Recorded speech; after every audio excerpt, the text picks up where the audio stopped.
دین اسلام ہمہ جہت ہمہ پہلو اور اپنے دامن میں بے شمار لاتعداد وسعت رکھنے والا انتہائی خوبصورت اور بامروت دین ہے۔ ہوتا یہ ہے کہ جب دین اسلام میں بے پناہ وسعت پائی جاتی ہے اور ہر پہلو پر دین رہنمائی کرتا ہے تو بعض لوگ یوں کرتے ہیں کہ جو ایک پہلو ان کی طبیعت کو بھلا لگتا ہے وہ اس ایک پہلو کو چننا شروع کر لیتے ہیں، جو ان کی طبیعت کے مطابق ٹھیک ہوتا ہے اس کو اخذ کر لیتے ہیں اور پھر اسی پر دلائل جمع کرتے رہتے ہیں، اسی کو بیان کرتے رہتے ہیں، اور دوسرے کسی اور پہلو پر نہ توجہ دیتے ہیں۔ اور اگر کوئی شخص کسی اور پہلو کو چھیڑتا ہے تو بجائے اس کے کہ کسی کی بات کو، علمی بات کو غور سے سنا جائے، دلیل سے قبول کیا جائے، ہمارے ہاں رویہ بڑا سخت اور تلخ ہو جاتا ہے۔ نیکی، تقوی اور پرہیزگاری کا بھی لوگوں کا اپنا اپنا معیار ہے۔ کچھ لوگ کہتے ہیں جناب میں چونکہ عشق والا ہوں، میں چونکہ پیار والا ہوں، چونکہ وارفتگی والا ہوں، لہذا مجھے آپ نہ کہیں کہ پابندی سے نماز پڑھ، مجھے آپ یہ نہ کہیں کہ سنت اور شریعت کا خیال کر۔ عشق پورے عروج پہ ہے، لیکن عشق رسول میں اگر آپ مجھے یہ کہیں کہ میں داڑھی بھی رکھوں تو چونکہ میں عاشق ہوں میرا آپ صرف عشق ہی قبول کریں۔ آپ مجھے کہیں کہ محبت رسول صلی اللہ تعالیٰ علیہ وسلم میں اور حضور کے نام کے نعروں کی گونج میں شریعت کی بھی پابندی کروں تو وہ سمجھتے ہیں کہ شاید میں نے عشق اپنی مرضی کا، چونکہ اس کا میں نے مفہوم بنایا ہے تو اب جو میں کہہ رہا ہوں وہی ٹھیک ہے۔ ہمارے ہاں یہ ہوتا ہے کہ ہم ایک پہلو کو لیتے ہیں، اب ایک دوسرا پہلو ہے۔ میں نے اس طرح کے ڈھیر سارے لوگ دیکھے، ان کی آپ باتیں سنیں، ان کے آپ دعوے سنیں تو مفتیوں کو مشورہ دیتے ہیں وہ عشق رسول کا، بڑے بڑے لوگوں کو کہتے ہیں جناب آپ میں وہ ذوق ہی نہیں، لیکن ان کی اپنی عملی کیفیت اتنی کمزور ہے کہ سوائے بلند و بالا دعووں کے اس کے علاوہ پس منظر میں کوئی چیز نظر نہیں آتی۔ بھئی جس محبوب سے آپ کو عشق ہے اس محبوب نے جو حلال حرام کی تمیز بتائی ہے اس پر عمل کیوں نہیں کرتے؟ مجھے بتائیے کیا لوگ خالی دعووں سے راضی ہو جائیں گے، مطمئن ہو جائیں گے؟ میں دوستوں سے عرض کرتا رہتا ہوں، میں کہتا رہتا ہوں کہ ہم سمجھتے ہیں کہ شاید بہت زبردست مہنگی گاڑی کی وجہ سے لوگ میری تعریفیں کریں گے کہ کوئی بڑا آدمی ہے، بہت جد و جہد کر کے قیمتی موبائل لیتا ہوں تو لوگ سمجھیں گے بڑا معروف آدمی ہے۔ میرے آنے پر درجنوں بیسیوں لوگ اگر استقبال کو کھڑے ہوں گے تو پتہ چلے گا میں بہت بڑا آدمی ہوں، تو اس سے بھئی بندہ بڑا نہیں ہوتا۔ آپ کی گاڑی بہت بڑی نہ بھی ہو، آپ چھوٹے تاجر بھی ہوں، لیکن اگر آپ لین دین میں ٹھیک ہیں تو لوگ آپ کی تعریف کرتے ہیں بندہ کھرا ہے، یہ چیز وقت پر دیتا ہے، وعدوں کی پابندی کرتا ہے۔ آپ کسی بھی شعبے سے تعلق رکھتے ہیں، ہمارے ایک استاد کہا کرتے تھے کہ بعض استاد شاگردوں سے ثابت کرانا چاہتے ہیں کہ میں بڑا پڑھا لکھا ہوں، بڑا سیانہ ہوں، بڑا زبردست ہوں، شاگردوں سے خود بخود ان کے سامنے وہ تعریفیں رکھتے ہیں۔ فرماتے ہیں اس سے بہت بہتر یہ ہے کہ آپ ان کو پڑھائیں، جب کوئی شاگرد قابل ہو جائے گا تو پتہ چل جائے گا آپ کتنے قابل ہیں۔ اس سے پہلے آپ کا خود سے کہنا یہ کوئی معنی نہیں رکھتا۔ اور اس شاگرد سے مراد دینی شاگرد بھی ہیں، مدرسوں کے، کالجوں، یونیورسٹیوں کے کام سکھانے والے استاد بھی ہیں۔ آپ سکھائیں، سکھا دیں گے تو پتہ چل جائے گا آپ کتنے قابل ہیں، لیکن آپ خود بخود اگر یہ دعویٰ کریں گے تو آپ کمزور ہو جائیں گے، لوگ سمجھیں گے کہ کوئی تعریف کرنے والا نہیں، لہذا صاحب خود ہی اپنی تعریف کر رہے ہیں۔ تو کچھ لوگ صرف دعوی عشق کر کے مضبوط ہو جاتے ہیں، عمل نہیں کرتے، یہ بھی پہلو درست نہیں ہے۔ اور کچھ لوگ ایسے ہیں جو نرا عمل کا دعویٰ کرتے ہیں، وہ کہتے ہیں جناب آپ کیا نرے نعرے لگاتے رہتے ہیں، نماز پابندی سے پڑھیں، عبادت وقت پر کریں، صدقات زکوٰۃ کا خیال کریں، حج عمرہ ٹائم پہ کریں، باقی آپ کن چکروں میں پڑھیں، عشق بھی ہونا چاہیے، پیار بھی ہونا چاہیے، محبت بھی ہونی چاہیے۔ یہ دوسرا پہلو ہے، یہ بھی خطرناک ہے۔ یہ بھی خطرناک ہے کہ آپ کہیں کہ میں نے سیدھی سیدھی نماز پڑھ لی، اب تم مجھے کہو کہ میں غلامی بھی کروں۔ وہ عبداللہ بن ابی سلول سے جب کہا گیا نبی پاک علیہ السلام کی پیروی کرو، تو وہ کہنے لگا، منافق تھا، کہنے لگا تم نے ہمیں کہا کلمہ پڑھو، ہم نے پڑھا، تم نے کہا نماز پڑھو، ہم نے پڑھی، تم نے کہا زکوٰۃ دو، ہم نے دی، تم نے کہا حج فرض ہے تو ہم نے کیا، اب تم ہمیں کہتے ہو کہ محمد کی عبادت بھی کریں؟ معاذ اللہ ثم معاذ اللہ۔ اس کو اطاعت کا کہا جا رہا ہے، اور وہ معنی کیا بیان کر رہا ہے؟ وہ غالب کہنے لگے محبت کو ظالموں نے عبادت دیا قرار۔ ان سے کہا جا رہا ہے کہ اطاعت کرو، غلامی کرو، کہتے ہیں آپ ہمیں یہ کیا مشورے دے رہے ہیں؟ تو خشک خشک عبادات کے بعض لوگ قائل ہیں، وہ کہتے ہیں ہم سے ادب نہیں ہوتا، ہم سے اکرام نہیں ہوتا، ہم سے کھڑے ہو کے ہاتھ باندھ کے مدینے کی جانب منہ کر کے درود و سلام نہیں ہوتا، ہم سے اگر آپ کہیں کہ یہ ذوق، یہ شوق، یہ وارفتگی یہ بھی پیدا کریں تو یہ نہیں ہم سے ہوتی۔ نماز پڑھ تو رہے ہیں، روزہ رکھ تو رہے ہیں، یاد رکھنا اگر خشک خشک عبادات رہیں گی نا تو بندہ عبادت کر کے تھک جلدی جائے گا، عبادت کرے گا لیکن وہ عبادت اس پر کیف پیدا نہیں کرے گی۔ تقویٰ، پرہیزگاری وہ کرے گا صحیح، لیکن وہ اس کے لفظوں جملوں تک تو رہے گا، اس کی روح میں نہیں اترے گا۔ یہ ساری چیزیں روح میں تب اترتی ہیں جب بندہ جم کے اور ڈٹ کے مدینے والے محبوب سے محبت کرتا ہے صلی اللہ تعالی علیہ وسلم۔ اور میرے نبی پاک صلی اللہ تعالی علیہ وسلم کی تو ذات ہی ایسی ہے، حضور کو تو اللہ نے بنایا ہی ایسا ہے کہ ان کو چاہا جانے کو دل کرتا ہے، اکرام کرنے کو جی چاہتا ہے۔ محبوب کریم صلی اللہ تعالی علیہ وسلم نے اپنے غلاموں کو جہاں جہاد کا حکم دیا، عبادات کا حکم دیا، زکوٰۃ کا حکم دیا، وہاں کہیں بڑھ کے صحابہ سمجھ گئے تھے کہ ہمیں حد درجے احترام بھی کرنا ہے مدینے والے محبوب۔ مجھے دیکھیے نا، دو ہی باتیں ہیں، لفظوں کا چناؤ، انداز تکلم، گفتگو، دو ہی باتیں ہیں۔ ایک صاحب آتے ہیں، وہ آ کے کہتے ہیں جناب یہ میرا نام ہے، یہ میرا کارڈ ہے، اتنے عہدوں پر میں فائز ہوں، فلاں فلاں جگہ سے آیا ہوں، یہ میرا کارڈ اندر بھیج دیں آپ فلاں بزرگ کے پاس، اور انہیں جا کے کہہ دیں کہ فلاں صاحب آئے ہیں۔ تو ایک طریقہ یہ بھی ہے کسی سے ملنے کا۔ تو ظاہر ہے کارڈ دیکھتا ہے بندہ کسی کا تو پریشر میں تو آتا ہی ہے، تو ہو سکتا ہے وہ کہے فٹافٹ بلاؤ، اتنا بندہ بڑا آدمی ہے، لیٹ ہو جائے گا تو مشکل کھڑی ہو جائے گی۔ اور ایک صاحب آ کے پوچھتے ہیں کہ ذرا بتانا کہ شیخ مسجد میں کب آتے ہیں؟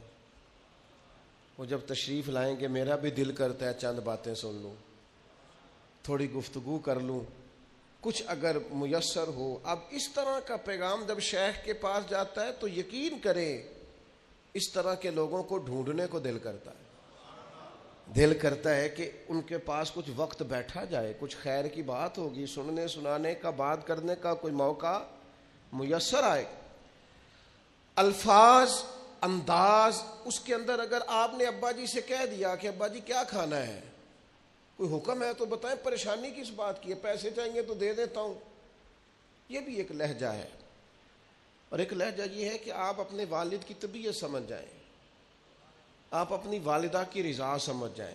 آپ دیکھیے قرآن مجید نے ایک اور تقوی کا پہلو بھی، نماز بھی بندے کو متقی بناتی ہے، روزہ بھی کا مقصود بھی تقوی ہے، حج کرنے جاؤ تو بہترین زاد راہ تقوی ہے۔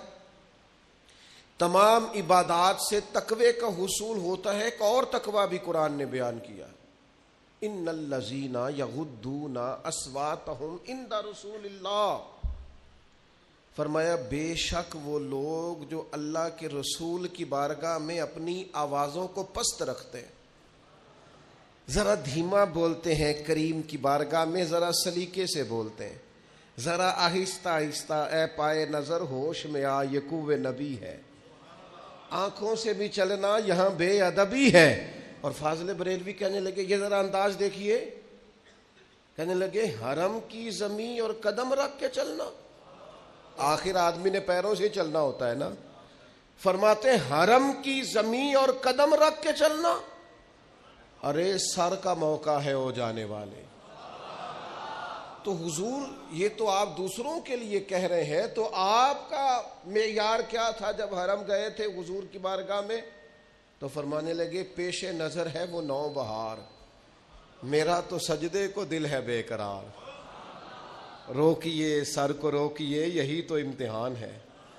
اور ان کے شہزادے نے بات تھوڑی اور کھول دی، حضور مفتی اعظم فرمانے لگے سنگے در جانا پر کرتا ہوں جبی سائی، میں محبوب کی بارگاہ پہ سر جھکاتا ہوں، سنگے در جانا پر کرتا ہوں جبی سائیں، او سجدہ نہ سمجھ ظالم میں سر دیتا ہوں نذرانہ، میں سر دیتا ہوں نذرانہ۔ یہ نظر پیش کی ہے حضور کی بارگاہ میں۔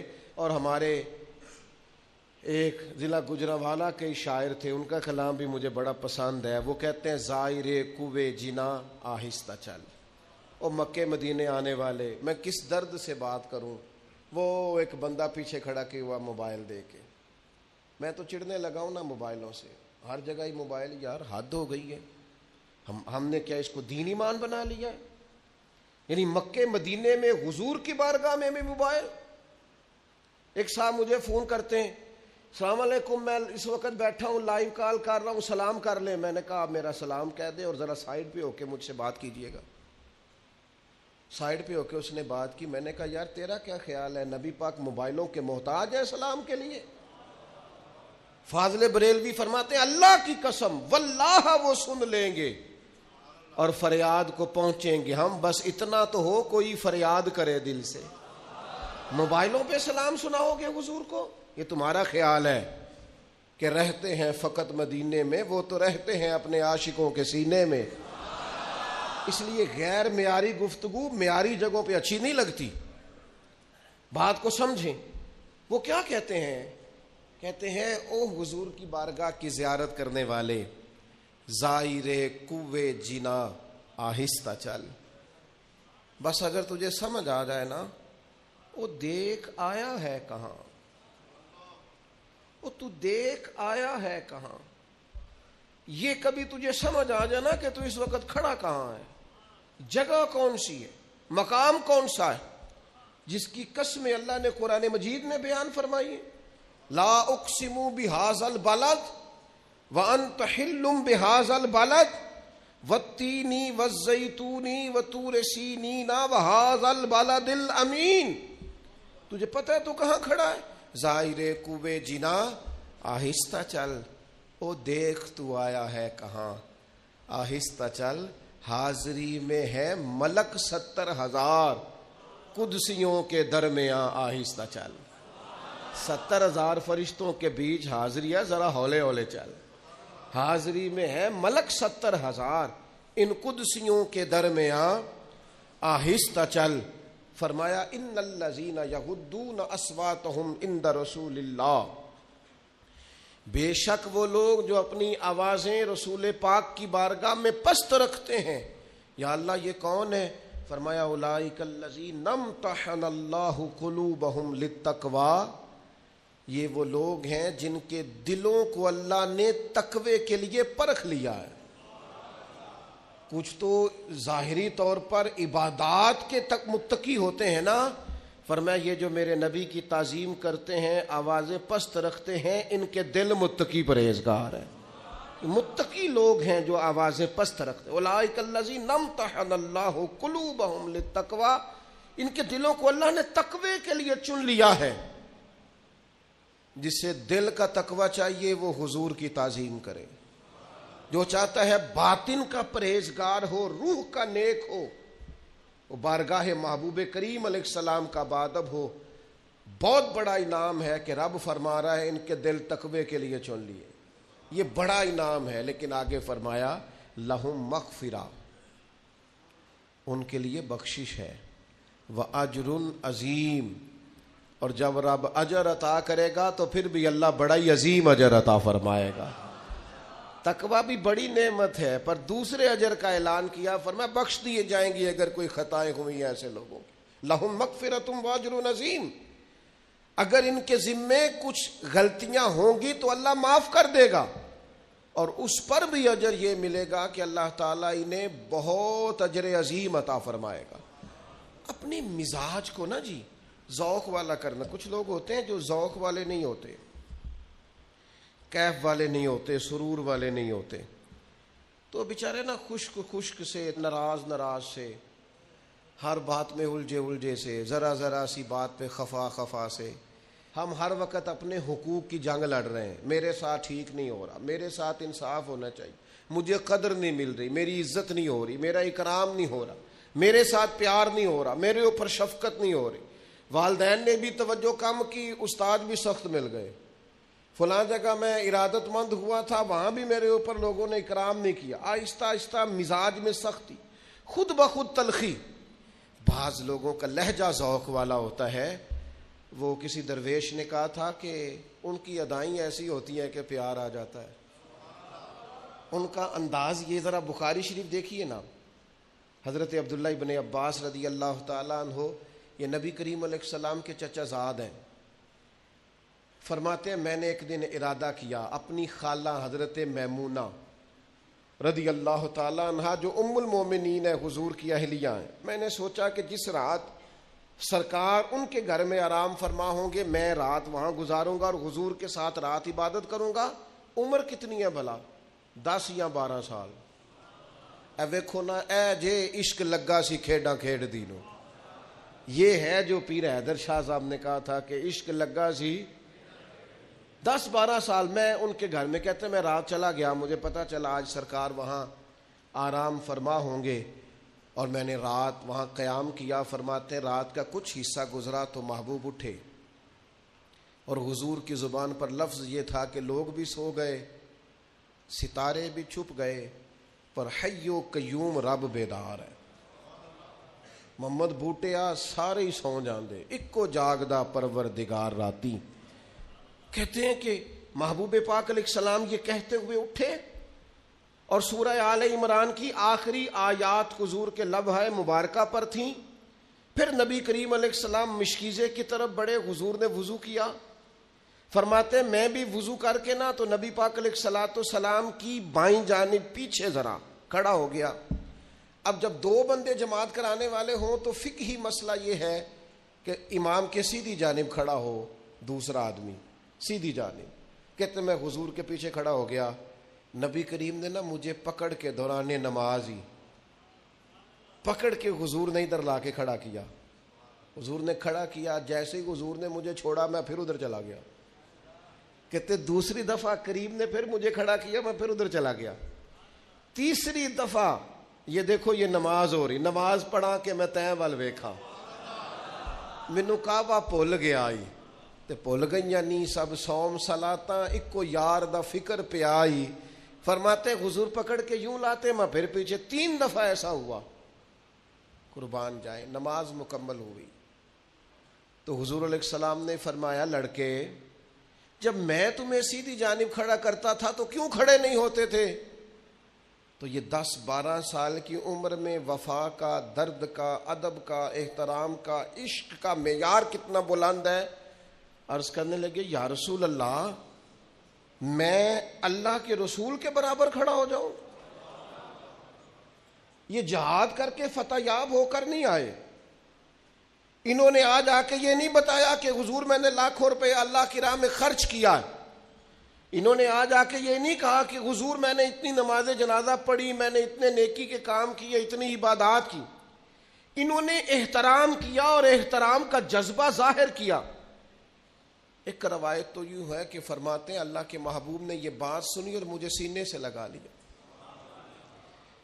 اور ایک مقام پہ یہ ہے کہ کہتے ہیں حضور نے ہاتھ اٹھائے اور کہا اے اللہ اسے دین کی سمجھ عطا فرما اور قرآن مجید کا علم عطا فرما. حضرت عبداللہ ابن عباس اس امت کے مفسرین کے امام ہیں. اللہ تبارک و تعالیٰ نے انہیں قرون اولیٰ کے لوگ جو قرآن مجید سمجھتے تھے اور سمجھاتے تھے، ان میں اللہ تعالیٰ نے انہیں بڑا رتبہ عطا فرمایا. عزیز دوستو، جب آپ کی طبیعت میں ذوق ہوتا ہے، جب مزاج میں احترام ہوتا ہے، جب لہجے میں ادب کا، اکرام کا ٹھہراؤ ہوتا ہے تو بندہ وزادار ہو جاتا ہے. ہمارے بچوں کو ہم نے سب سکھایا ہے. فلاں سے آگے گزرنا ہے تم نے، فلاں کے بچے تم سے پیچھے رہنے چاہیے. ہم نے انہیں زبردست مشینیں بنانے کی کوشش کیا ہے پیسے جمع کرنے کی. ہم نے انہیں سکھایا ہے کہ مال اکٹھا کرو گے تو بچو گے الا ماشاءاللہ. لیکن اللہ کے حبیب فرماتے ہیں تمہارا اولاد کے لیے بہترین تحفہ یہ ہے کہ انہیں اچھا ادب سکھاؤ, انہیں کسی کا احترام کرنا آتا ہو, وہ اکرام کریں, ان کے لہجوں سے کسی شخص کو بے ادبی کا شائبہ نہ ہو, ان کا انداز اس طرح کا نہ ہو کہ جس سے یوں چھلکے کہ یار کسی نے جڑی بوٹیاں ہی نہیں اتاری اس فصل کے گرد سے, کسی نے وقت پر آبیاری نہیں کی. یہ درخت تھے کسی کے لیکن اس نے کھلے چھوڑ دیے, جیسے چاہا جس طبیعت میں چاہا, ماحول اور ہو گیا. میں نے خود دیکھا ہے ماں باپ تعریفیں کر رہے ہیں شادی سے پہلے اپنے بیٹے کا رشتہ کرتا ہے, کہتے ہیں بڑا ہی اچھا ہے, کیا بات ہے, بڑا کماتا ہے. لیکن اس کی بد اخلاقی سے تڑپ کر جب اس کی بیوی اور اس کے سسرال والے شکایت کرتے ہیں کہ تمہارا بیٹا یا تمہاری بیٹی تو نہایت بد اخلاق ہے, تکلیف دیتے ہیں, تو ابا جی کیا کہتے ہیں, میں بھی بڑا سمجھانا, شروع سے ہی بڑا کہتا ہوں. تو بھئی آپ نے کسی اور کو دوزخ میں کیوں جھونکا؟ آپ کیا سمجھتے ہیں پھر آپ کے لیے خیر کے جملے آئیں گے؟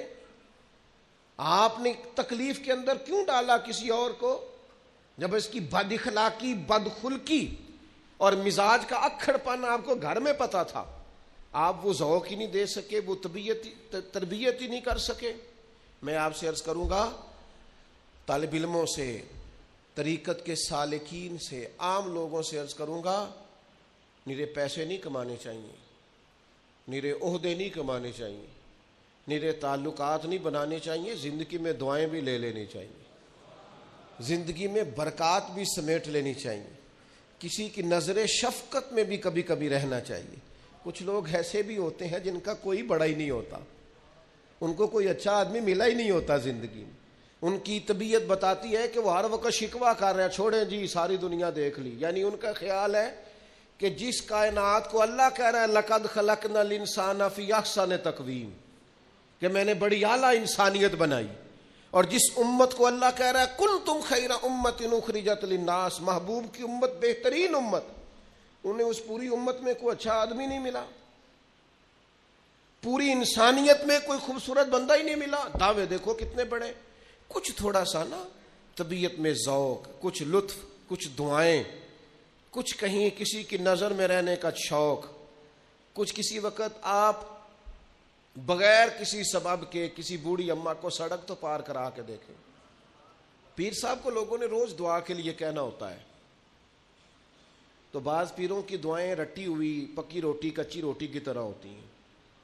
تسبیح بڑی بڑی, جبہ بڑا, 1-2 سیکنڈ کے لیے اگر کوئی حجرے میں آ گیا تو ان کی دعا ہوتی ہے اللہ خیر کرے, اللہ بھلا کرے, چونکہ وہ بیچارے کو صبح سے شام تک تو کام ہی یہی ہے. تو اب تو اور زیادہ پیروں نے آسانی کر لی ہے, تعویذ بھی لکھ کے نہیں دیتے, چھپوا کے رکھ لیتے ہیں, کیونکہ جب دکان زیادہ چل جائے تو پھر بہت ساری چیزیں آرٹیفیشل بھی لینی پڑتی ہیں, پیکنگ کرا کے لوگ کٹھی رکھ لیتے ہیں. اور یہ ایسے لوگ ہیں جن کو کوئی کتاب نہیں پڑھنا, کوئی ان کو سکھانا نہیں, پڑھانا نہیں, آنا نہیں, جانا نہیں. ایک یہ ہمارا انداز ہے ریڈی میڈ چیزوں کا, ان سے بچیں. کچھ دعائیں ایسی ہیں جو خلوص سے نکلتی ہیں. بوڑھی اماں تھی, ضعیف تھی, سڑک نہیں پار ہو رہی تھی, آپ نے اس کا بازو تھاما, اس کے پاس جو بازار سے خریدا ہوا تھیلا تھا سامان کا وہ آپ نے پکڑ کے کندھے پہ رکھا, گاڑی والے کو کہا ذرا ٹھہر جا, آپ نے سڑک پار کرا دی. اماں کو 100 دفعہ کہے گی اللہ تیرا بھلا کرے, اور 2-2 3-3 نسلوں کو دعا مل جاتی ہے مفت بھی, اللہ تیرا ماں پیو جیندہ رہے, اللہ بچیاں دی خیر کرے. آپ دیکھو ایک چھوٹا سا فعل ہے کوئی, لیکن اس کی حسن کتنا زیادہ ہے, خوبصورتی کتنی. اور پھر یہ ایسا منفرد قسم کا کام ہے کہ آپ نے ایک دفعہ سڑک پار کرائی ہے, میرا خیال ہے اماں کی جس سے بھی ملاقات ہوگی نا, جب تک اسے یاد رہے گا اماں سب کو بتائے گی. اوتھے ایک منڈا مل پیا جی, چنگے بھی پتر ہیں نا جے لوکاں دے, وہ تو ہو سکتا ہے بعض اوقات اپنے بچوں کو سمجھانے کے لیے آپ کی مثالیں دے, حالانکہ اسے ہو سکتا ہے یہ نہ پتا ہو کہ اپنی اماں کی آپ اتنی بات نہیں مانتے گھر میں, ہو سکتا ہے نہ پتا ہو کیا ہمارے ابا جی گھر میں ہماری شکایت کر رہے ہو, لیکن تھوڑا سا دعا لینا, اکرام لینا کسی سے. اپنی زندگی ذوق والی بنائیں، شوق والی بنائیں. یہ دیکھیں، یہ بھی ابو داؤد شریف میں حدیث ہے. حضرت قیس بن سعد بن عبادہ، یہ حضرت سعد بن عبادہ کے بیٹے ہیں، کہتے ہیں نبی کریم ہمارے گھر آئے اور سرکار نے دروازے پہ آ کے کہا السلام علیکم. یہ بھی رنگ ہوتا تھا صحابہ کے ہاں، سلام کا جواب دینا واجب ہے. جب کو کہے السلام علیکم تو کیا کہنا چاہیے؟ اب سرکار تشریف لائے تو حضرت قیس بن سعد بن عبادہ کہتے ہیں نبی کریم علیہ السلام نے کہا السلام علیکم، تو حضرت سعد بن عبادہ نے نا آہستہ سے کہا وعلیکم السلام. حضور نے پھر کہا السلام علیکم، انہوں نے پھر آہستہ سے کہا وعلیکم السلام. حضرت قیس بن سعد کہنے لگے ابا جی اونچا کہیں. تو حضرت سعد کہنے لگے بیٹا چپ کر، حضور ذرا ہم پر زیادہ سلامتی بھیجیں تو کرم ہو جائے گا، آنے دے سلام آنے. یہ سیاستہ ہے. مجھے سمجھ نہیں آتی لوگ جب حدیثیں پڑھتے ہیں تو ان حدیثوں کو کیوں نہیں پڑھتے؟ یہاں پتہ نہیں کون سی اینک لگا کے گزرتے ہیں، اللہ جانے سمجھتے نہیں. یہ بھی حدیثیں ہیں، یہ بھی صحابہ کا ذوق ہے، یہ بھی ان کا لینے کا طریقہ ہے. نبی کریم علیہ السلام نے تیسری مرتبہ کہا السلام علیکم، تو حضرت سعد بن عبادہ نے پھر آہستہ سے کہا وعلیکم السلام. اب اصول یہ ہے کہ 3 دفعہ سلام کرو، دستک دو، کوئی جواب نہ دے تو لوٹ جاؤ. حضور لوٹنے لگے تو حضرت سعد بن عبادہ اٹھ کے دوڑے، عرض کی حضور معاف کر دیجئے گا، 3 دفعہ ہی سن لیا تھا، 3 دفعہ جان بوجھ کے آہستہ بولے تھے. حضور دل کرتا تھا کہ کبھی سلامتیاں زیادہ مل جائے نا آپ کی زبان نور سے، کبھی زیادہ. حضور راضی ہوئے، خوش ہوئے یہ بات سن کر. کہتے ہیں محبوب کو لائے میرے والد، اور پھر خود آگے بڑھ کے صابن پیش کر کے اس زمانے کے مطابق حضور کے، چونکہ سرکار کا طریقہ تھا ہاتھ دھو کے کھانا کھانا، وہ پیش کیا، پھر کھانا کھلایا محبوب کو. کہتے ہیں پھر نبی پاک علیہ السلام کو نا ایک بڑی خوبصورت بنی ہوئی چادر دی تحفے میں. سرکار نے وہ چادر لے کے اوڑھ لی، پھر ایک گدھا دراز گوشت شریف اوپر چادر ڈال کے تحفے میں پیش کیا. پیار کیا نا، محبت کی نا، ذوق بنایا نا. کیا کہتے ہیں خواجہ غلام فرید، ایک باری لانگا تو میری جات.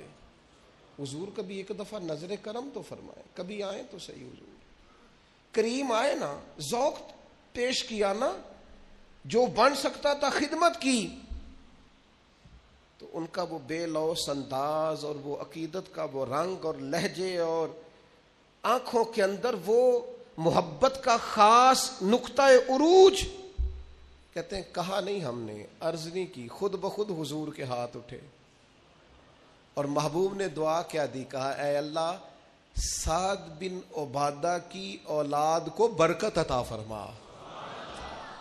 حضرات صحابہ کرام فرماتے ہیں نبی کریم علیہ السلام جب کسی کو دعا دیا کرتے تھے تو اس دعا کا اثر ہم اس شخص کی نسلوں میں بھی محسوس کیا کرتے، نسل در نسل اس کا اثر جاتا. یہ کیا ہے؟ یہ ایک ذوق ہے. یہ کیا ہے؟ یہ ایک محبت ہے. یہ کیا ہے؟ یہ وارفتگی ہے کہ آپ کی طبیعت میں، آپ کے لہجے میں. یار ذرا دیکھو کیسی سادی سی بات ہے. حضرت سیدنا ابو ایوب انصاری رضی اللہ تعالیٰ عنہ، خیبر کی جب جنگ ہو رہی تھی تو اللہ کے حبیب خیمے میں تشریف فرما تھے. تو نبی کریم علیہ السلام نے نا اچانک کسی کے قدموں کی آہٹ سنی، آواز سنی. تو سرکار نے فرمایا کون ہے باہر؟ تو باہر سے عرض کی حضور میں ابو ایوب انصاری ہوں. تو حضور نے فرمایا کیا ہوا؟ عرض کی حضور جنگ کا ماحول ہے، دشمنوں کا علاقہ ہے، گھرے ہوئے ہیں مخالفین میں. یا رسول اللہ مجھے اچانک خیال آیا کوئی بد باطن اپنی بد باطنی کا اظہار نہ کرے، کہیں کوئی آپ کو تکلیف دینے نہ آ جائے، اس لیے حضور جب سے شام ڈھلی ہے میں تلوار لیے آپ کے خیمے کا پہرا دے رہا ہوں. کہا نہیں کسی نے ڈیوٹی نہیں لگائی، کسی نے کھڑا نہیں کیا، کسی نے ذمے نہیں لگایا. فرماتے ہیں یا رسول اللہ میں نا خود بخود تلوار لیے آپ کے خیمے کی حفاظت کے لیے کھڑا ہوں تاکہ کوئی ظالم آ نہ جائے. آج لوگوں کو یہ بھی اعتراض ہوتا ہے فلاں پیر صاحب نے گن مین رکھے ہوئے ہیں. تو بھئی صحابہ اگر حضور کے پہرے کے لیے تلواریں لے آتے تو اگر کسی شخص کو واقعی کوئی مسئلہ ہو تو اس کے لیے یہ رکھنا ناجائز نہیں ہوتا.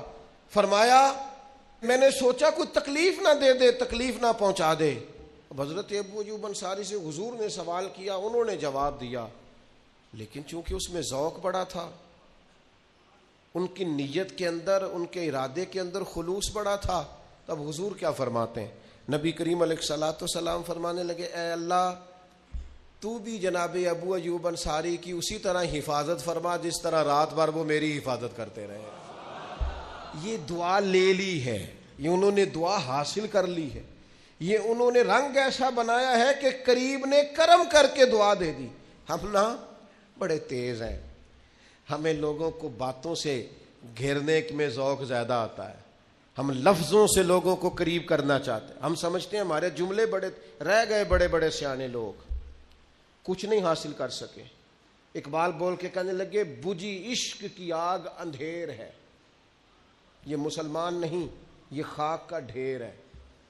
اب اس کے اندر عشق ہی نہیں ہے تو یہ ایک ڈھیر تو ہو سکتا ہے، اس نے بہت ساری چیزیں جمع کر لی لیکن ڈھیر تو ہو سکتا ہے، لیکن اب یہ مسلمان والی کیفیات، او یار نماز، روزہ، حج، زکوٰۃ یہ ضروری چیزیں ہیں، لیکن ان کے اندر جب آپ ذوق پیدا نہیں کرتے، درد پیدا نہیں کرتے، شوق پیدا نہیں کرتے، حضور کی غلامی کی لذت اس کے اندر آپ شامل نہیں کرتے، کھجور اور میدے کا حلوہ بنا کر حضرت عثمان غنی نے بھیجا، کیا مثلا کیا کتنا کو مہنگا حلوہ بنتا ہے یار آج، یا کیا عرب کے اندر کھجور عام تھی؟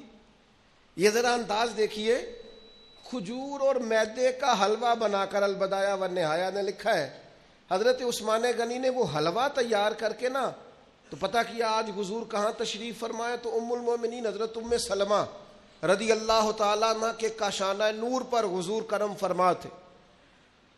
حضرت عثمان غنی نے وہ حلوہ پیش کیا، گھر میں بھیج دیا، محبوب تشریف لائے تو گھر والوں نے حلوہ پیش کیا، حضور نے فرمایا کہاں سے آیا ہے؟ عرض کی حضور عثمان غنی نے بھیجا ہے۔